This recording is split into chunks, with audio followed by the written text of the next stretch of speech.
who doesn't want free money? If you want the free money, then you've got to download the app. And if you download the app, then you automatically have an account with the Fed or the Treasury. Russia was communist. Hey, we're on one side, we're going to control everything. It's going to be perfect utopia. Everything's going to be, free, perfect. And we're going to put up barbed wire and machine guns to keep all those evil capitalists from coming over and pillaging all our free stuff. If you don't own anything, you got to ask yourself who owns it. Throughout all the time the Berlin Wall was up, they didn't stop anybody from trying to get into the communist side, but they killed lots of people trying to get out of the communist side. The central banks themselves to have digital currencies, that's just data collection. And then they're going to be the central bank of the world.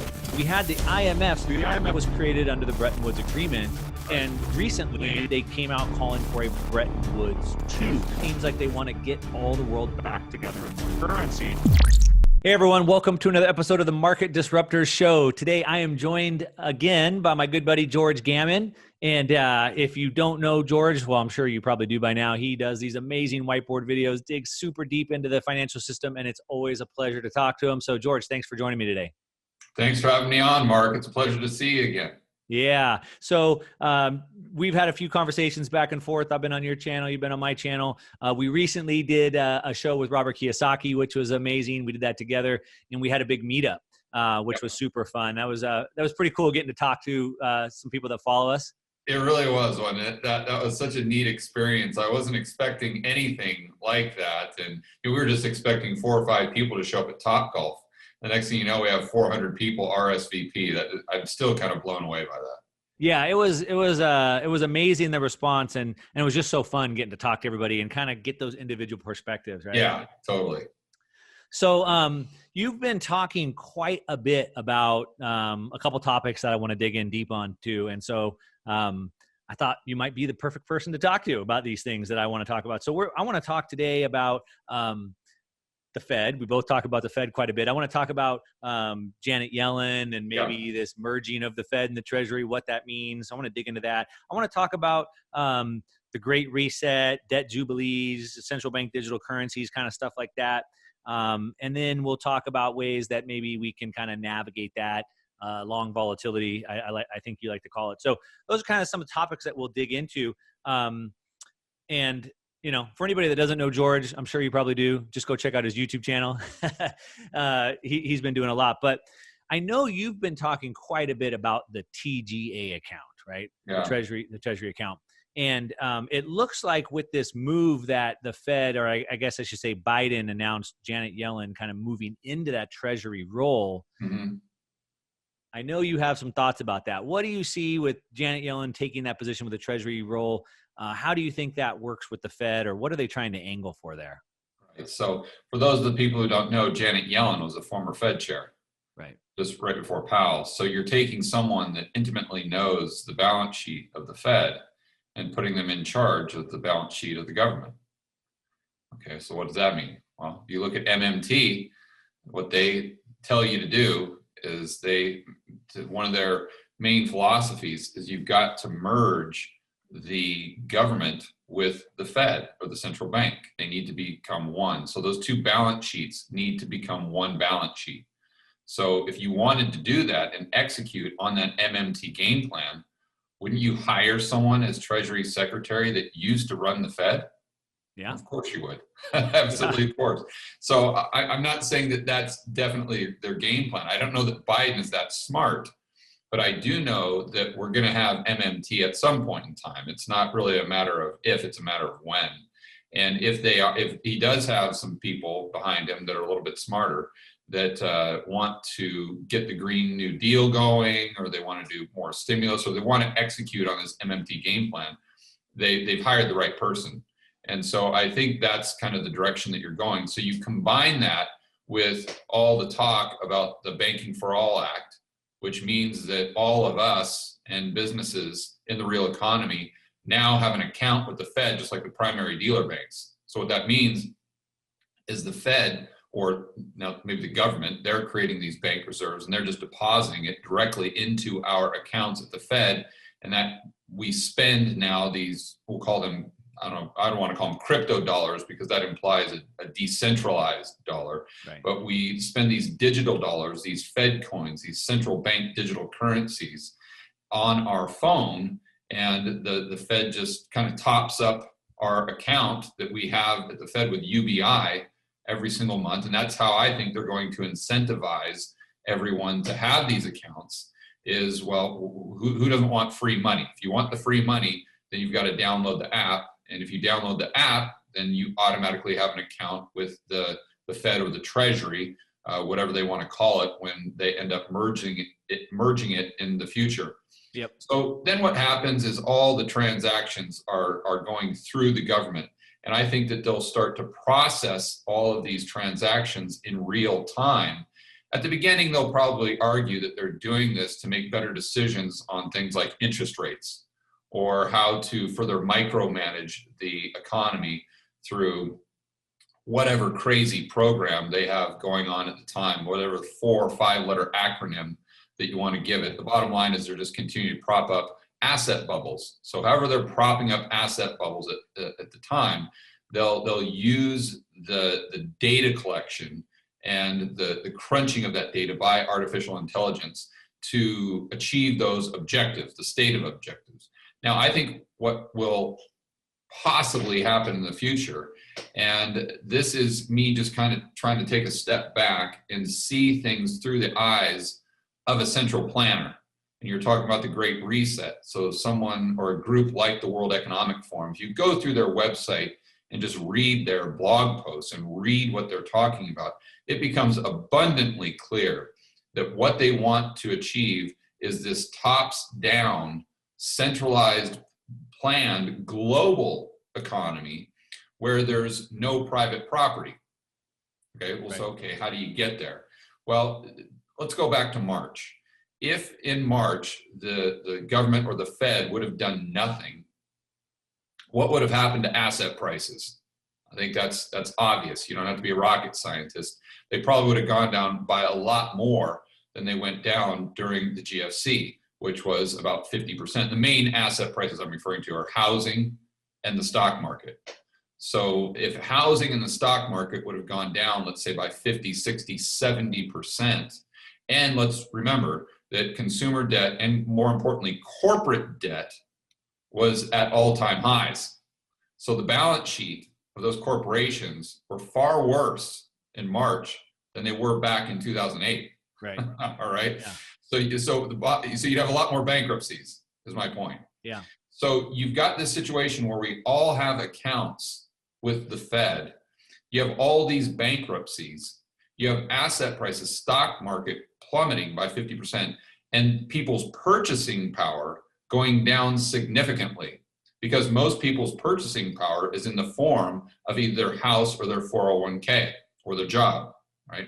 So if all that kind of poof disappears, so does the purchasing power, then the economy is 70% consumption, right? So the economy crashes as well. And that gives us this feedback loop, which really creates more bankruptcies for these corporations. So we see what happened in March, where the Fed steps in and starts buying debt of all these corporations, even junk debt. Right. And so I think they potentially do that again. Well, if they own enough debt, maybe they start buying equities. All of a sudden, all the assets, all the corporations, all the stocks, all the bonds of everything that we produce in the United States, it goes onto the balance sheet of now what is essentially the government, because we've combined them, remember, with MMT. Right. And then all the people who are upside down in their house and they can't afford their mortgage payments, they're about ready to get kicked out, on the street. Then the government comes in and says, okay, well, we'll bail you out. We'll buy those mortgages from you. And then we'll pay you whatever the value of your property was prior to this crash. We'll give you 100 cents on the dollar, let's say. Right. And then you can go ahead and just rent it back from us, but we'll own the deed. We'll own the title. And of course, they're doing that through creating more bank reserves because they have an unlimited balance sheet. Now the Fed, as we know, has an unlimited balance sheet. In this case, once they merge, then that unlimited balance sheet would be the government's as well.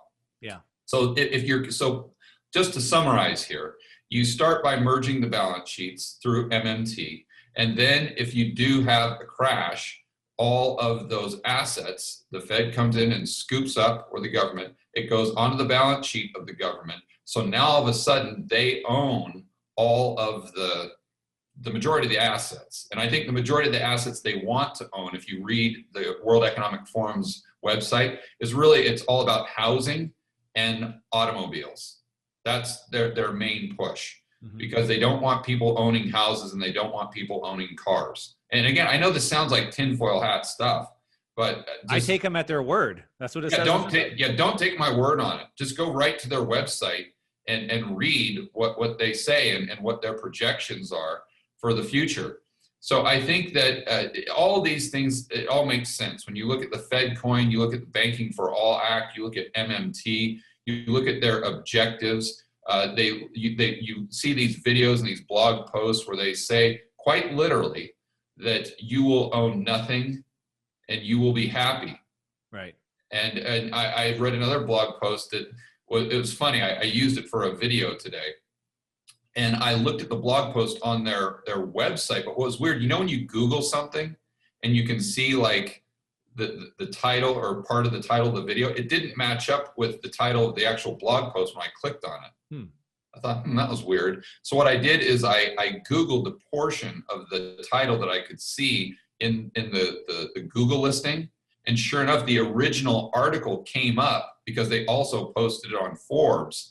And the original title of the article was, "You'll own nothing, you'll have no privacy, right, and life has never been better." I read that one. Scary. And yeah, so what they did is they switched the title because obviously they got so much negative feedback on it that they had to change it up. And then they put in this bogus disclaimer saying, "Oh, this isn't our vision. This is just, we wanted to create dialogue going back and forth with the global economic community." And I said, yeah, that's a lot like Jerome Powell going in September of 2019 and saying, "Oh, just don't look over here. Whatever you do, don't call it QE." When everyone knows that that's exactly what they're doing. So when you put all these pieces of the puzzle together, I think that's what you get. You have this kind of really communist utopian society where everything is controlled through artificial intelligence. That's where I was going with that. And I think kind of the segue will be that they want to control interest rates better through AI. They want to micromanage the economy better, but once they cross that line, they'll just manage more and more and more of the economy until all of a sudden we wake up and it's 100% and we're right in the middle of their utopian dream. Yeah. Wow. That was a lot right there. Lot to unpack. I want to dig into some of that. Now, I just do want to add real quick before I dig into that. Not only are they saying that on their website, and again, like I take them at their word, right? That they're saying that it's not conspiracy, but we also know on the other side, there's kind of two forces that are converging, and we have whatever you want to call the left, Marxism, right? That's infiltrated. BLM says they're trained Marxism. So we kind of have that coming. And under Marxism, they also believe in private property being wrong, right? Private property being evil. So we have the Marxism wanting to take away private property, and then we have the World Economic Forum, and they're kind of coming like this. And so they're all Marxists. Right. They're all Marxists. Yeah. So anybody who thinks that that's not coming, they're not paying attention. Yeah. Look, in fact, right here, I'm going to read it to you. I've got a quote from Marx that I used in my video today. It says, "The theory of the communist may be summed up in a single sentence: abolition of private property." Wow. Boom. There you go. There you go. Now, I had someone on Twitter said, "Why are you guys all so hung up on owning things?" Because if you don't own anything, you got to ask yourself who owns it. Right. They just go down that rabbit hole and take it to its logical conclusion.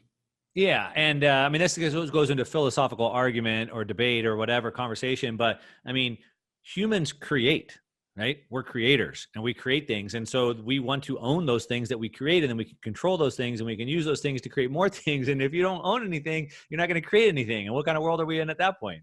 Yeah, and they also haven't studied history. Anyone that they just don't understand, they don't understand economics. Because if you look at one of the main reasons communism failed in Russia, as an example, is because they didn't have any price signals. Right. And in order for price signals to give you the data that you need to distribute and allocate scarce resources efficiently, you have to have private property. Yeah. That's the only way it works. Yeah. And if you don't have the private property, you don't have the price signals. If you don't have the price signals, you don't have the data. If you don't have the data, then you misallocate resources, and then your whole economy implodes. Yeah.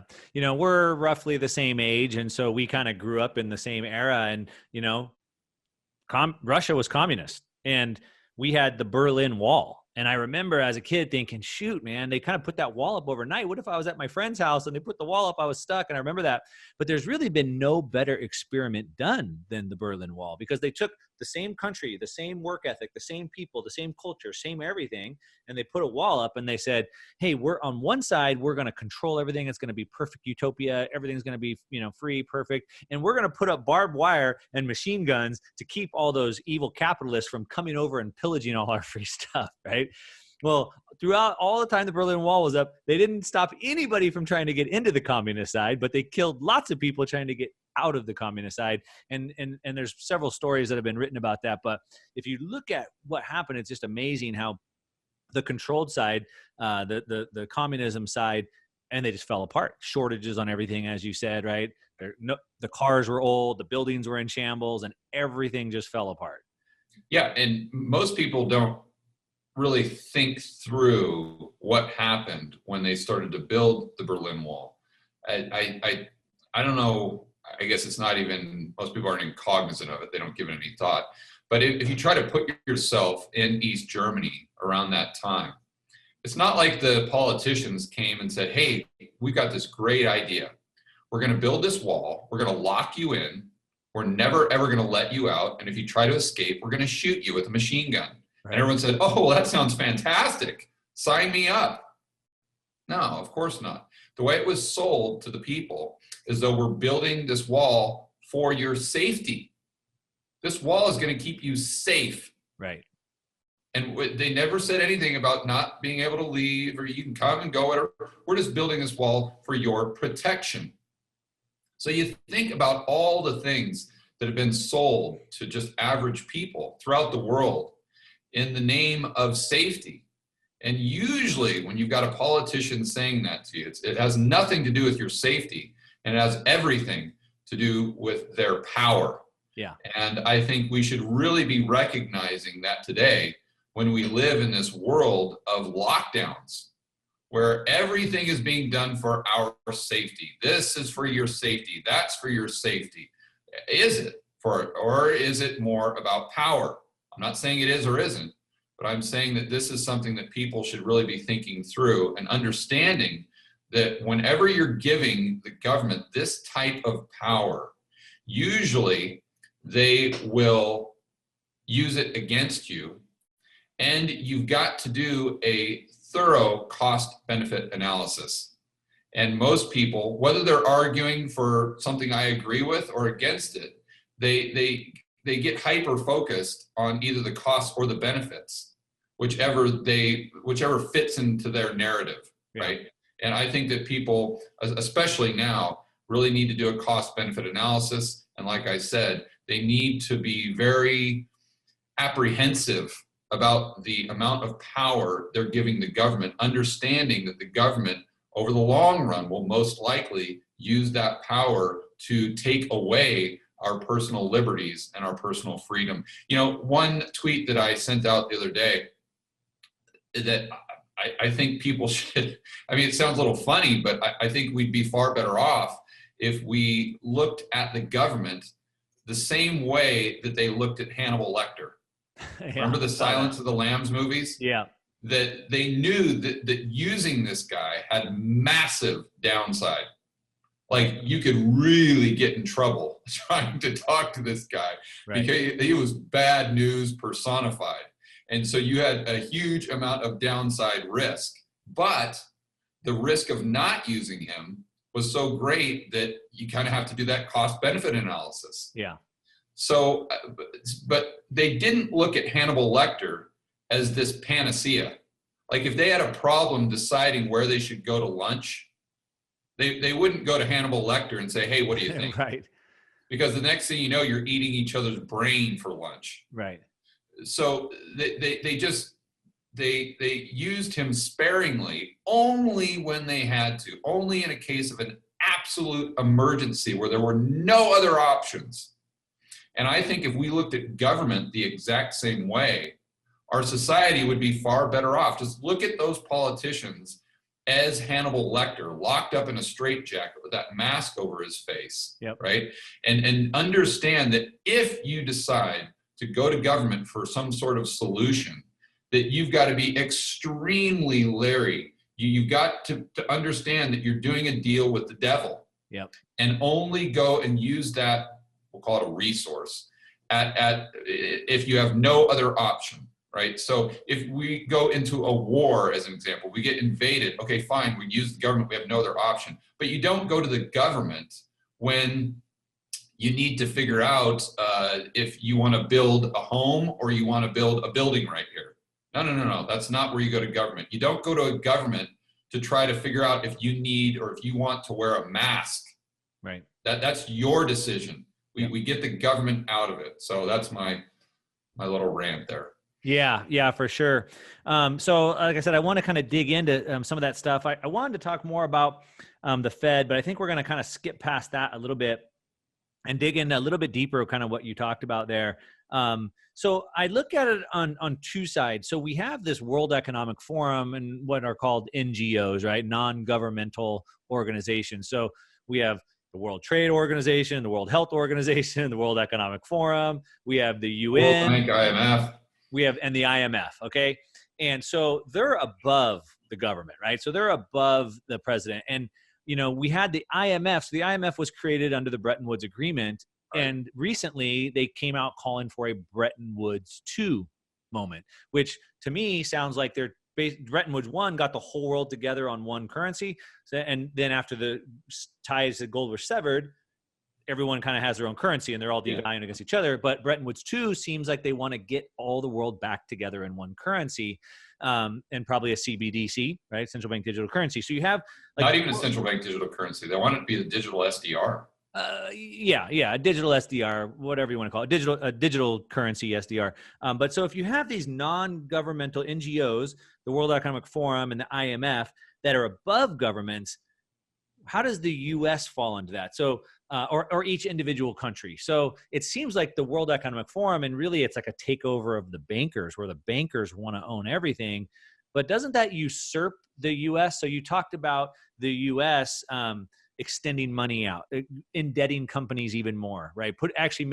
They say they're giving them a lifeline, but really it's making them even deeper in debt. So the U.S. takes it over, but does that eventually get rolled up into the NGOs, or how do you see that playing out? I think that's their game plan. I think that's what they would see as ideal, because they want as much central power as possible, and that's global central power, not just individual countries. And I think if it were up to them, they would control everything, and all the countries would be basically like states. Right. So, like the United States would be Georgia, right, or Florida, something like that. And I think that they would micromanage the entire globe. That's the game plan. So they want the central bank digital currencies. And, I found it interesting that a lot of the people that pushed back on that gal with the IMF, who did that little article on Bretton Woods 2.0, said, oh, it's nothing. She's not saying anything that's that crazy. Just look at, there's nothing nefarious in there. But what they don't do is they don't take everything else the World Economic Forum has written and combine it with what she's saying. Right. And if you combine everything that they've talked about with the digital SDR and central bank digital currencies, and then look at what she's saying, you see it through a completely different lens. So, I think they want the central banks themselves to have digital currencies. That's just data collection. And then they're going to be the central bank of the world. And they're going to control everything. And all of what are now countries are just going to be really under their jurisdiction. And they, meaning the global elites, the IMF, the World Economic Forum, and these people that have this,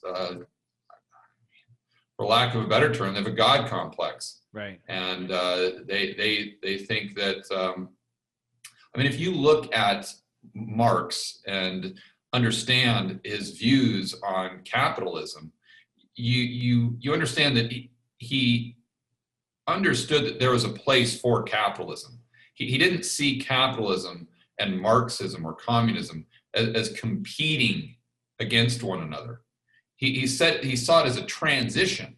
So you started with feudalism, and even he admitted that you couldn't go from feudalism straight to communism. It wouldn't work. Right. Because you needed the entrepreneur, you needed the capitalist to come in and grow industry and create this technology that under communism they just couldn't create. And he said, once you got communism to a certain point, then you have the revolution. And so all of the Marxists now, you always use the example of China or use the example of Russia, and it bounces off them just like water off a duck's back, because they don't recognize as Russia as doing it the right way. Because if you look at the Chinese documents when Russia failed, China sent in a lot of their economists into Russia to figure out, okay, what went wrong. And the conclusion they came to wasn't that communism is a problem. The conclusion they came to is that Russia tried to institute it prior to something that they call late stage capitalism. Too soon. That's right, too soon. Yeah. So now I think these, I think they're, like I said earlier, I think they're all Marxists. And they see this as we've got to the end of capitalism.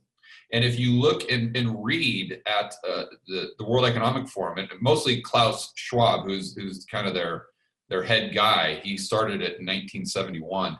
You read a lot of his blog posts or a lot of his interviews, and he'll say that we need to reimagine capitalism. Right. That's because he knows he can't come right out and say we need communism. Yeah. So he's got to have some sort of transition terminology, we'll call it.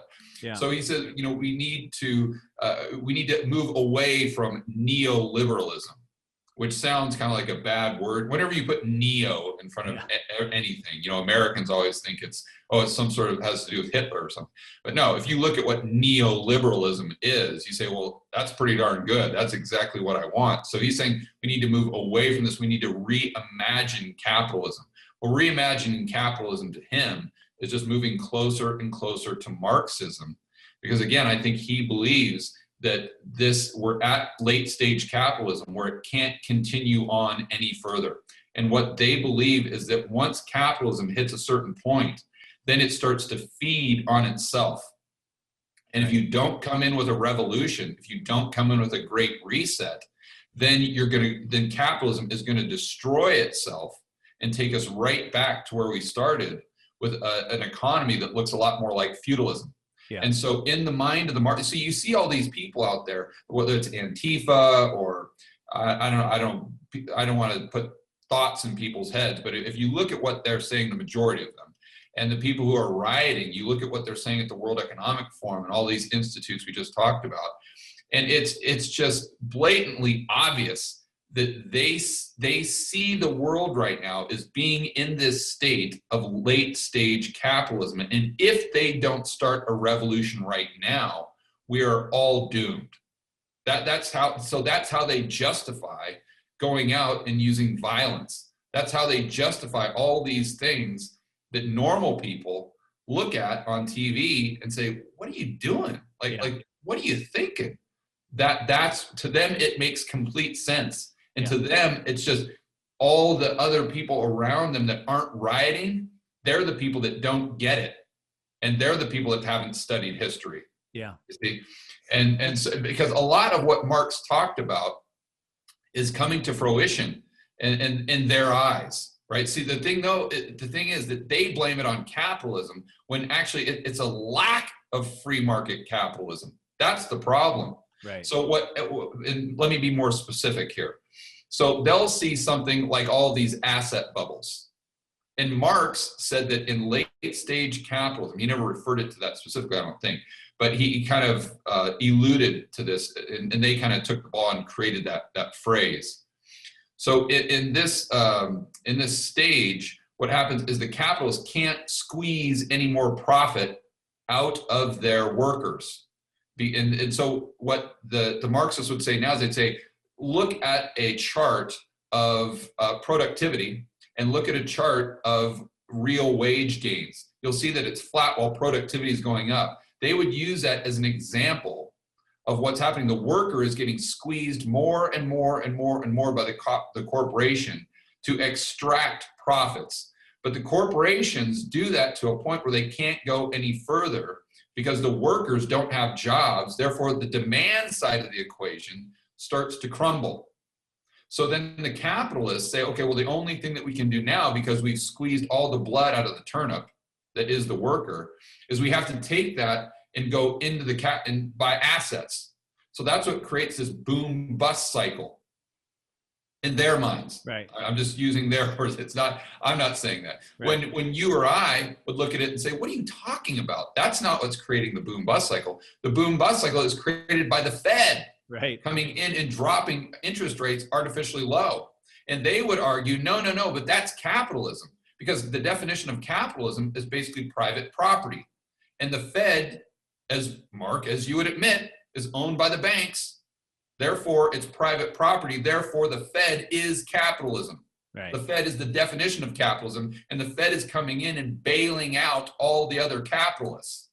Right? So that's why, in my opinion, I really think we need to start using the term free market capitalism, because you can have capitalism without a free market. Yeah. And I think we should just abandon that capitalism word altogether and just say free market.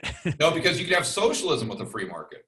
How? I thought socialism is a controlled economy. No. It's just where the means of production is owned by the individual workers. You see, so you can have a type of free market. So you got to have the government out of the way. You've got to have all of these distortions that are created by the Fed and these central planners. You've got to get that out. You've got to have a free market where people are able to profit, but maybe even more importantly, people and businesses are able to go out of business. Right. They're able to take a loss in addition to the profit. So what we've done now is we've tried to eliminate all of the loss and prop things up, and we don't have the creative destruction. We don't have Schumpeter's law taking effect. So my point there is we've got to have not just capitalism and private property, but we have to have a free market where we're allowing people to profit and we're allowing people to fail. Yep, they have to. Yeah. Yeah, that is definitely the bigger picture of what's happening. But it seems like right in front of us, as you kind of alluded to in the beginning, the crushing of the economy, the saddling of more debt leads to this eventual takeover. And this was, again, taking them at their word. This is what the IMF Bretton Woods 2 moment said.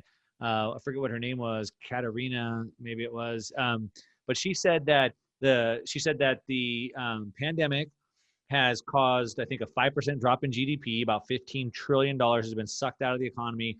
There's about 26 countries that are broke, and they're extending loans to them. Yeah. And they're doing this like special loan forgiveness. So they've purposely put these companies, potentially, depending on how you view this, but they could potentially have been crushing these economies, forcing them to take on money, as you suggest, to then give them these strings. And now we've seen in Canada, they said that the next round of like loans they're going to start doing for businesses, they want equity, right? So we're seeing this start to play out. I guess my question is, how are you thinking about this? Because you're kind of a global citizen, if you will, right? You live kind of all over the world. We won't disclose where you're at right now, but you're all over the world. And I know this is something that you're looking at. So if you see, and if you're taking the World Economic Forum at their word, you see that there's going to be this takeover where they're going to try to, by 2030, maybe over the next 10 years, try to complete this. How does somebody think about this to mitigate against that? I mean, is it trying to get out of the financial system so they can't do it? Is it moving to other countries? How do you view that? Yeah, well, first I'd like to point out, let's try to find a country that has grown to prosperity through the help of the IMF. That's an easy search because you don't find any. Exactly. It's the same thing by trying to take a specific group of the society or any population around the world and ask, who's come to affluence through welfare. Right. None. It doesn't work that way. But back to your main question there. I think obviously you've got to try to get out of the system and own an asset that doesn't have any counterparty risk. So that would be precious metals, that would be Bitcoin, but that's not a panacea. And I think right now people are making the mistake of thinking it is. Whenever I talk about this stuff on Twitter, without a doubt, the Twitter feed will be full of people saying, "Oh, just buy Bitcoin. Oh, just buy, Ethereum. Oh, just buy gold. Just buy gold. Problem solved. Just buy Bitcoin. It solves this problem." Yep. Everything that I'm talking about, they feel as though Bitcoin solves. No. Bitcoin does not solve this problem, because you've got to think about it this way. If you were trapped in Venezuela right now and you own Bitcoin, how great would your life be? You might have kept your purchasing power because you've got Bitcoin. It might have increased, but what can you buy? Right. You still live in a hellhole. That's right. Or take it to an extreme, the example that Schiff always uses, that if you were deserted on an island and you had a treasure chest full of gold, but you had 2 coconuts and some sand and salt water, how rich would you be? Right. Gold doesn't solve that problem. Bitcoin doesn't solve that problem. Exactly. So at the end of the day, it still revolves around goods and services. That's the wealth of the economy. Oh, the wealth of the economy is not gold. Exactly. The wealth of the economy is not a green piece of paper or even a Bitcoin. Right. The wealth of the economy is the goods and services that it can create. So my point is, it's great to have Bitcoin, great to have gold and silver, but you also have to have a passport, for heaven's sakes. Yep. And if you do have a passport, then get 2. Yep. Because we saw back in March and April that US passport didn't do you much good. And I know that for a fact because I was trying to travel around from Florida and get to the US Virgin Islands, Puerto Rico, St. Bart's, and trying to get to a place where I had more personal freedom and try to just get out of the insanity that was going on around me in the world. And there were a lot of places I could not go because they just flat out rejected a US passport. So I think first and foremost, you have to have one. And what's the stat? Like probably 20% of Americans actually have passports. So get one first and foremost. And then when you do, think about getting a second one to make sure that you've got a plan B. There's no downside to having your passport. Yeah. And I think that's something people really... To your point, I mean, getting a passport right now in the U.S. could take 6-8 months at least. So yeah, someone was telling me about that the other day. Yeah. I can't believe that. And a lot of people say, well, I've got no problems because I live in Wyoming. Or I don't worry about it. I want to be a patriot and stay here and fight. Because if this goes down with the World Economic Forum or what you're saying, Mark Moss and George Gammon, then they're going to control the entire world. So I'd rather be in South Dakota, right here with my guns and my First Amendment rights.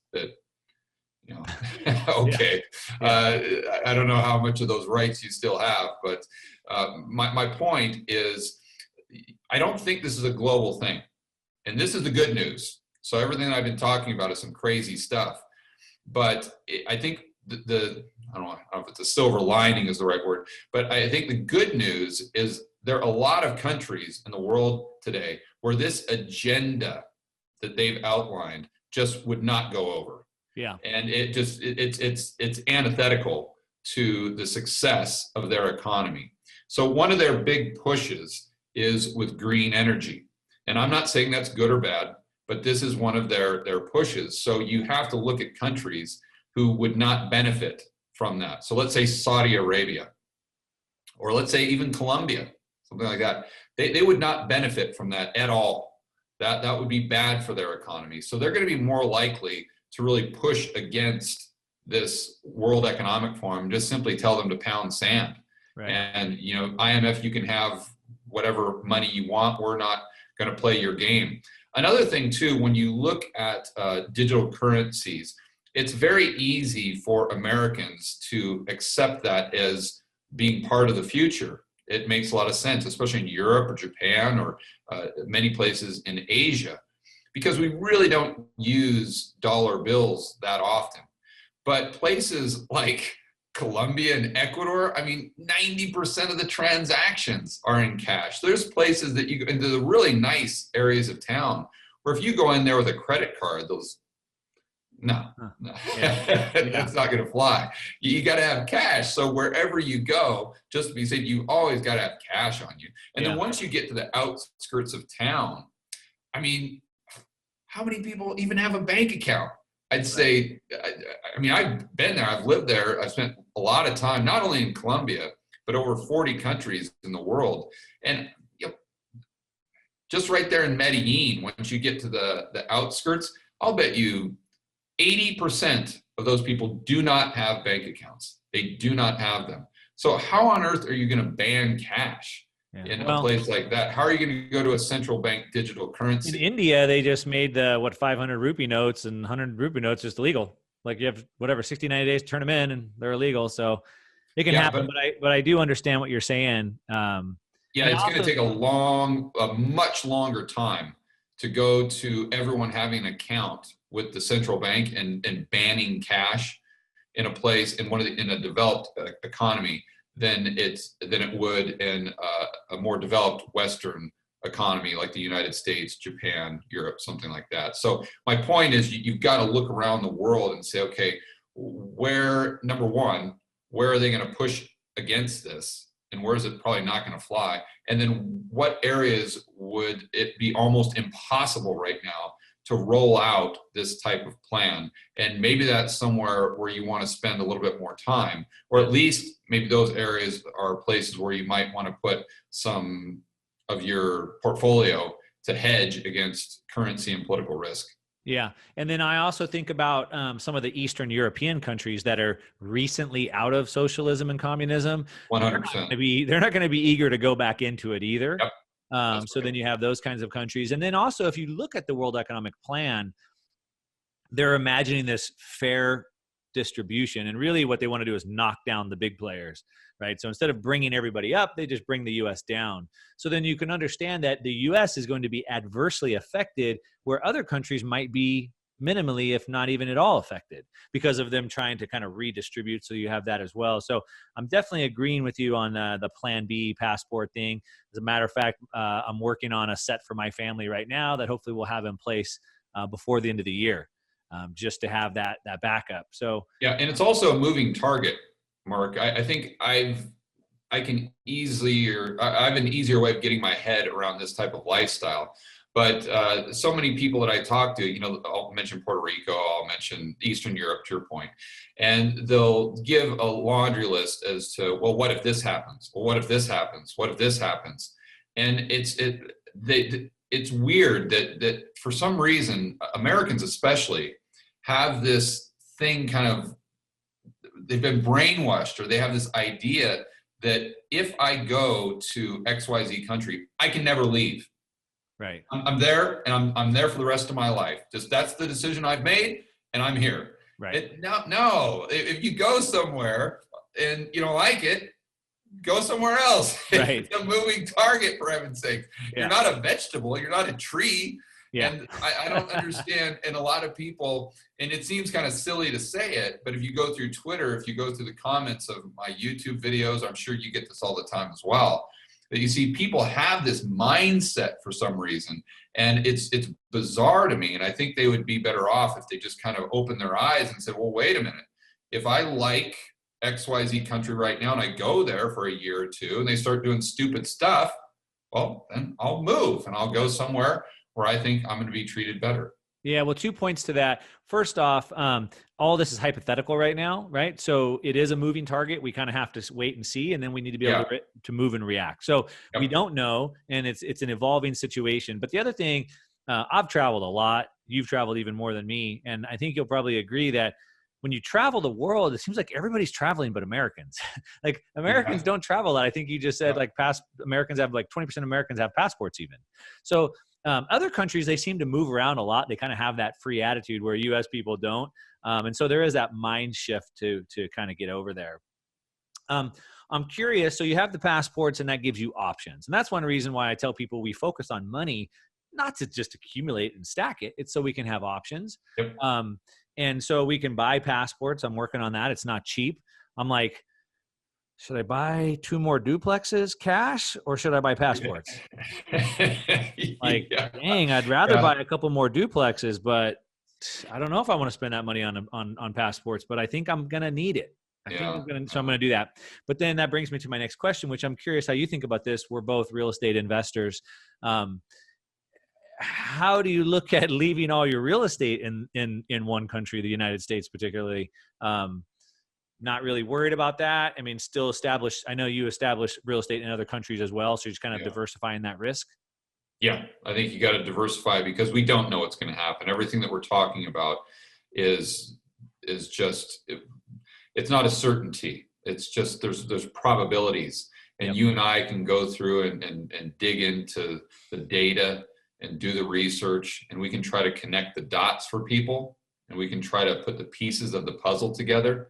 But none of us have a crystal ball, and hopefully people can come to the probabilities on their own and decide, okay, I give this an X chance of happening, whether it's a great reset or a digital dollar or anything like that. So who knows? The United States could be the best economy for the next 100 years. But I think the probabilities are rather low, but it is a possibility for sure. It's above a 1%. So I have some dollar denominated assets, but to be honest, I mean, I'm selling my US real estate. And the reason I'm selling it isn't necessarily a political risk thing, but it's more so it's expensive. And it's my philosophy. I just try to keep it real simple. So I just buy things when they're cheap. I sell them when they're expensive. I bought the majority of my US real estate in 2012 when it was very, very cheap. And since 2018, it's what I would consider expensive. So I'm just gradually selling. I've got a few properties left. And I told my property manager that when my tenants are done with their lease, we're done. We'll put them on the market because I'm going to take that equity and move it somewhere. It could be dollar denominated, but move it somewhere where I think is cheap right now. So there's, commodities I think are cheap. There's a lot of things you can buy that pay you to own them, just like a rental property, that aren't at all-time highs and are, quite frankly, very, very low relative to other asset prices in the S&P 500. Yeah. One more topic I want to dive into, I'm the Bitcoin guy. I've been talking about Bitcoin for 5 years now. I know you weren't necessarily. I know you've definitely gotten more into it. I'm curious where you're thinking about it today in regards to this conversation that we're having, particularly, and having that plan B and being able to move around. We don't know where we're going. Maybe, as you said, we're not trees. We might be moving around several places. And it seems like there's been a massive shift in the world that just happened. And so growing up, I had friends who's moved from Iran or Afghanistan or South Africa. Some of my best friends moved from South Africa. When they came, they had to come penniless. They left an oppressive regime to move to a free area, but they couldn't take their money out of the bank. They couldn't bring their real estate. They couldn't bring their gold. They came broke. Yeah. And a country can own you when they can control your money, right? But Bitcoin changes that. All of a sudden now I can leave with my wealth. And there's nothing a nation can do. And it's the only thing that allows us to do that. And I think that's going to speed up this competition between countries. And so when you talk about buying Bitcoin doesn't fix everything, well, it kind of does. It allows me to have options that we never had in the history of the world. It also neuters the government by taking my money out of their system. It somewhat limits their ability to impose their will. I'm curious what your views are on Bitcoin in relation to those kind of topics right now. Well, I still think you have to be able to leave the country. Right. This assumes you can leave. And I think that's where the passport comes in that we talked about earlier. But as far as long term, I think Bitcoin is fantastic. I think it's a great speculation. I think there's tremendous asymmetry. I think that unfortunately, the better Bitcoin does, the more it's going to have a target on its back through governments. But to your point, hopefully there'll be some countries with their heads screwed on right that will see that as an opportunity to bring in investment and bring in entrepreneurs and people that actually create jobs. That's what I'm hoping. I think short term, that are super excited about it and just ranting and raving, and I get a little concerned that it may be overbought short term. Because I just, man, I mean, on Twitter right now, sure. And in the comments, I mean, my goodness gracious, I've never seen more enthusiasm about Bitcoin and the price of Bitcoin. That said, I was just talking to Lynn Alden the other day, and she does extensive research. And she pointed out that the Google keyword search for Bitcoin, she did a comparison on the spike back in, was it 2017 or 2018 when we had that last bubble? Yep. And the Google searches were like 10 times higher back then than they are now. Yeah. So there is some data that would suggest that it's really, we're not back in 2017, 2018. It's not to say that I don't think you should buy Bitcoin, or you shouldn't own it. Long term, I think it's great. And to your point, I think it solves so many problems that we have in the world today. Right. But I just think that short term, it could be, people could be a little too excited about it. I'd much rather have people not talking about it and, to where you can swoop in and buy it and then ride it on the way up. But I think it's a bit like gold too, in the sense that I don't really worry about the price of gold. I just buy 10% of it. And I wouldn't allocate that much of my portfolio to Bitcoin, but whatever percentage of your portfolio you allocate, I don't know that I would be really worried about the price. I'd probably maybe like kind of dollar cost average, but if the price did get low and everyone started to hate it for whatever reason, then I would be a more aggressive buyer. I think that's probably the best way to say it. A couple of things I would add to that. One, you're not a short-term guy. Neither am I. Yeah, so exactly. To even talk about the price on a short-term basis, people ask me, where do you think the price of Bitcoin will be in a month or two? I'm like, I don't know. I don't care. Like, I don't even, exactly. I don't bother to interpret that. I like to look at kind of like you just said, I bought real estate when it's cheap. It's expensive. I'm going to sell it. And so those are like decade moves, right? And a lot of big investors kind of look at like decade-long moves. And so this decade is going towards hard real assets, commodities, as you said, gold, and I think Bitcoin. So it's not about a short-term move. It's about a long-term move.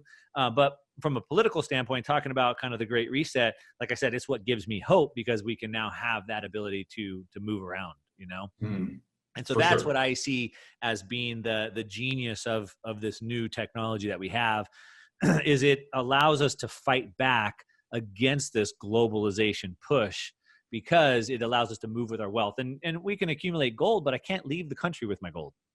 Yeah, I think that you've got to separate the technology with the price. And sometimes those are two completely different things, as far as the technology and the philosophy. I mean, it's the future. It's the future. If we're going to have freedom, if we're going to combat the central planners, a decentralized currency has got to be a part of that. Yep. And that's just the bottom line. Yep. And that's why it gives us hope for the future. At least gives me hope for the future. The other thing I'd like to say, just to kind of cap off this conversation, we'll wind it down, is that obviously we talked about a lot of scary stuff, but everything, as you said, right? These are all probabilities. The future is not set. I like to say that we're not victims. The future is ours to create. And if you talked about the powers that be trying to make Bitcoin illegal, if 1 billion people don't want Bitcoin to be illegal, it's not going to be illegal. If 1 billion people don't want the Great Reset to happen, then they should stand up and push back against the Great Reset. And that's why, I do what you do, I do, and I know what you do, right? We're trying to educate people, and hopefully people can push back and not be victims. Yeah. Yeah, that's right. There's a lot under your control. I mean, if you think about if you lived in Venezuela when Hugo Chavez was president, well, you, to a certain degree, if you had some sort of resources, you would be able to move over to Colombia, or you could have gone somewhere else. It would have been under your control. If you lived in Zimbabwe, if you lived in East Germany before they built that wall, you probably could have walked across and said, you know what? I prefer what they're talking about. I prefer the political narrative over here in West Germany. You had the ability to do that. But at a certain point, it's too late.